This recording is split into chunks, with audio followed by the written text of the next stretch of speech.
אחרי שאני אצא מפה היום, אני אסע לכנסת, ושם אני אשב במליאה, ובמשך 12 או 14 שעות רצופות, אני אצביע נגד תקציב שיהרוס את העתיד של הילדים שלכם. אין לי דרך נחמדה או אדיבה יותר להגיד את זה. התקציב שהממשלה היום מעלה הוא הרסני. אין לו שום בשורה, אין בו שום רפורמה שתשפר את מצב המשק, אין מנועי צמיחה, אין מאבק ביוקר המחיה, יש רק סחטנות אינסופית. זה תקציב שמעודד אנשים לא ללמוד, לא לעבוד, לא לפרנס את הילדים שלהם. התקציב הזה אומר להם, אתם לא צריכים לעבוד, הפריירים יממנו אתכם, והילדים של הפריירים יממנו את הילדים שלכם. הילדים שלנו הולכים להיות הדור הראשון בתולדות המדינה שיהיו יותר עניים מההורים שלהם. לא תהיה להם דירה, הם לא יגמרו את החודש, הם ישלמו מיסים יותר גבוהים מאיתנו. זה תקציב שלוקח את האוכלוסייה שגדלה הכי מהר במדינה, החרדים, ומשלמת להם בכספי המיסים שלכם, כדי לוודא שהם לא ילמדו מתמטיקה ואנגלית, לא ילמדו מקצוע ולא יעבדו. כבר היום, 49% מהגברים החרדים לא עובדים. התקציב שעובר היום יגרום לזה שהמספר הזה יזנק. במשפחה החרדית ממוצעת יש 6.3 ילדים, שזה כמעט כפול מכל אוכלוסייה אחרת במדינה. רוב הילדים האלה לא יעבדו. זו מטרתו של התקציב הזה. לוודא שאחוז הגברים החרדים שיעבדו יהיה קטן יותר ויותר. פעמיים הוכח בעבר. פעם כשנתניהו היה שר האוצר ב-2003, פעם כשאני הייתי שר האוצר ב-2013. כשמורידים את הקצבאות הם יוצאים לעבוד, כשמעלים אותן הם עוזבים את שוק העבודה. מה שהם עושים עכשיו זה מוודאים שגם אם הם ירצו לעבוד לא יהיה להם איך. מי שלא לומד מתמטיקה ואנגלית ומחשבים לא יעבוד. מי שמעלים לו את הקצבאות בטח לא יעבוד. אנחנו המדינה היחידה בעולם שמשלמת לאזרחים כסף כדי שהם לא יעבדו. כל פעם שהנושא הזה עולה, החרדים מיד צועקים שנאת חרדים, כי זה מעביר את הדיון מהאזור העובדתי לאזור הרגשי. הם טוענים שרגשותיהם מאוד נפגעים, ואנחנו אמורים להתנצל ולפייס אותם. אני מסרב להיכנע למניפולציה הזו. אין שום שנאה בטענה שאנשים צעירים ובריאים אמורים לעבוד לפרנסתם. בטח שאין שנאה בטענה שהכלכלה הישראלית לא תעמוד בזה.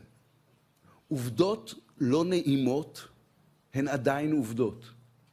העובדות הן שהתקציב האחרון כבר לא דן רק את ילדי החרדים לחיים של עוני, הוא כבר גם דן את הילדים שלנו לעוני. וכך נראית התאבדות כלכלית. מדינה מצליחה, מתוחכמת, משכילה, שמוחקת בעיניים פקוחות את עתידה.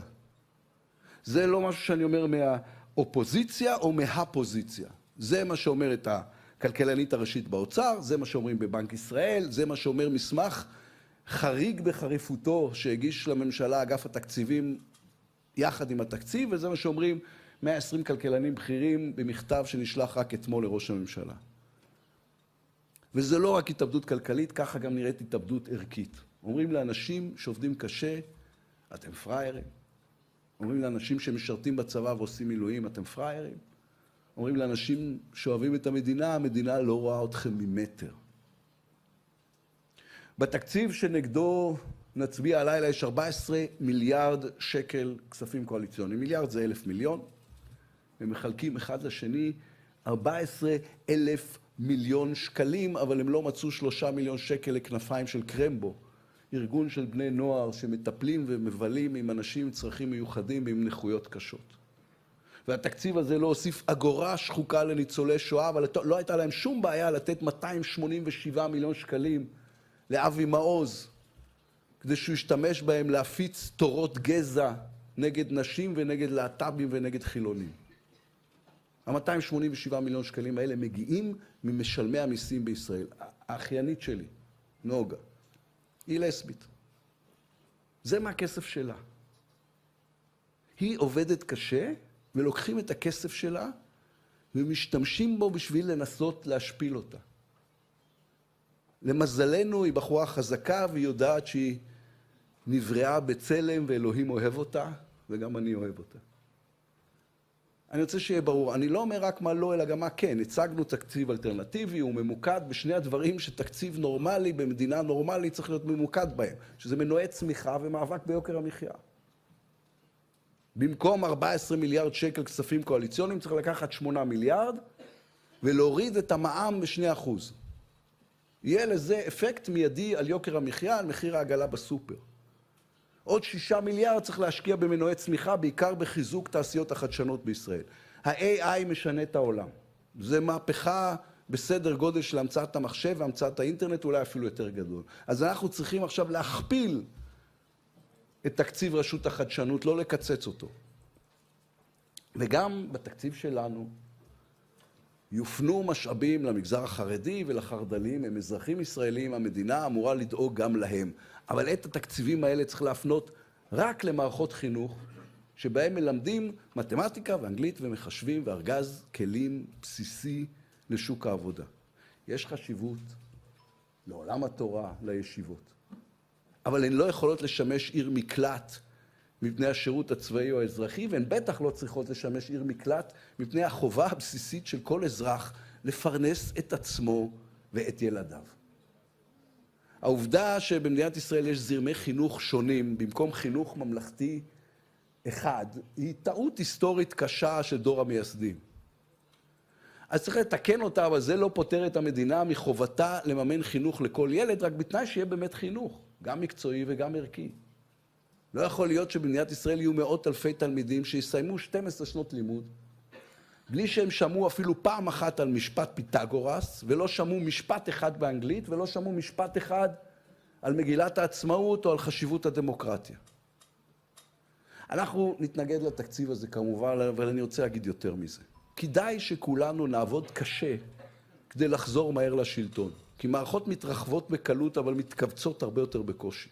וצריך יהיה לבטל את כל מה שהם עושים עכשיו, לפני שהנזק הופך לפרמננטי.